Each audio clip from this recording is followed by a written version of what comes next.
Hello, I'm High Heel Knight. Welcome to my channel. This is my miniature review of Godzilla, King of the Monsters.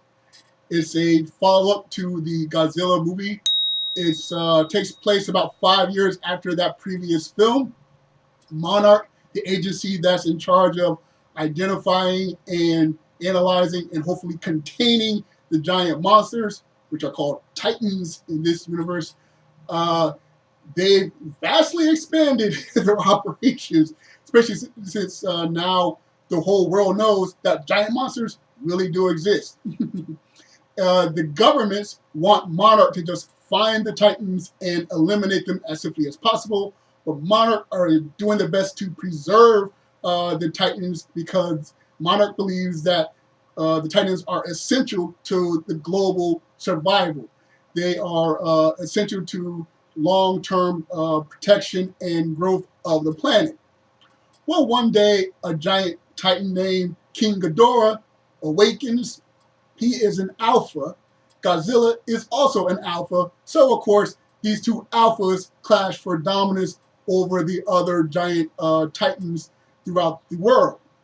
And the big question is, should we ultimately root for Godzilla? Should we ultimately root for King Ghidorah? Should we ultimately root for both of these creatures to just eliminate each other? And of course, are the humans that are involved in this movie worth paying attention to? Because no one goes to these giant monster movies for the humans. Now, this is a non-spoiler review, so I'm going to try my best to talk about this film because unlike most of my reviews, the things I liked about this movie, I can't talk about because they'd be spoilers. The things I didn't like about this movie, I can't really talk about because there'll be spoilers. So I'm going to talk about more of the broader things about what I liked and didn't like about this film.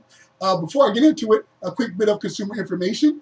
There is a after credit scene, so if you want to stay for the end of the movie, please do, because there is a scene at the end of the movie. So as far as things I like, well, the creatures look great. The action amongst the creatures looks amazing. I saw this movie in IMAX, and IMAX definitely serves these giant creatures well.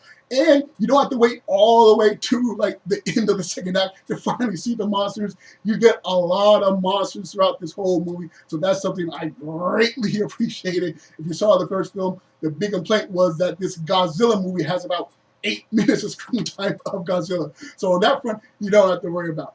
And as far as the human characters, they are much better than in the previous movie. In the previous movie, there was only one human character that you cared about, and he was eliminated relatively swiftly, and the rest of the characters you didn't really care for. So in this movie, while these human characters aren't amazing or anything, they're definitely a lot more interesting and more enjoyable to watch throughout the movie instead of the previous film. On the negatives, something that was a bit troubling for me was the technology that Monarch had, the way they just expanded all their technology and military use and resources and the facilities. Like, this all happened in 5 years. You got this device and this giant plane and everything. But then I remember, well, I just got finished watching the MCU. So in the Marvel Cinematic Universe, you have magic, you have pin particles, you got vibranium, you got the quantum realm, you got, multiverses. Like, well, if I can accept all that, then I basically got to accept that Monarch is the shield of this universe with all types of crazy technology going on.